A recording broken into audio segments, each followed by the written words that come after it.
Hello everyone, আসসালামু আলাইকুম। আজকে আমরা রিভিউ করব সাদাত হোসেনের মরণোত্তম বইটি। তো শুরুতেই আমরা বইটির মূল্য জেনে নেই। মূল্য হচ্ছে 300 টাকা। এটার উপর 25% ডিসকাউন্ট পাবেন। এরপরে যে টাকাটা আসবে এটা দিয়ে বইটি নিতে পারবেন। উপন্যাসটা মূলত সামাজিক, রাজনৈতিক ও ব্যক্তিগত সম্পর্কের যে একটা জটিলতা থাকে সেটা তুলে ধরেছে। এটি একটি প্রতিবাদী জীবনযোদ্ধা মানুষের গল্প, যিনি মৃত্যুর মুখোমুখি দাঁড়িয়েও অন্যায়ের জন্য প্রতিবাদ করেন।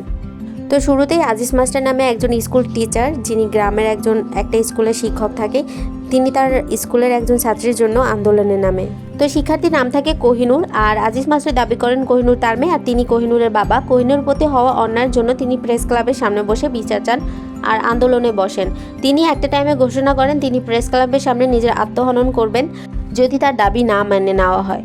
তো একটা সময় চারপাশে অনেক মানুষের ভিড় পড়ে যায়, সাংবাদিকরা আসে, সে আত্মহনন করবে এই দৃশ্যটা দেখার জন্য, কিন্তু কেউই তাকে আটকায় না। আসলে উপন্যাসটিতে বর্তমান প্রেক্ষাপটের চিত্রধারা তুলে ধরা হয়েছে। তো উপন্যাসটি পড়ে আমার তো ভীষণই ভালো লেগেছে।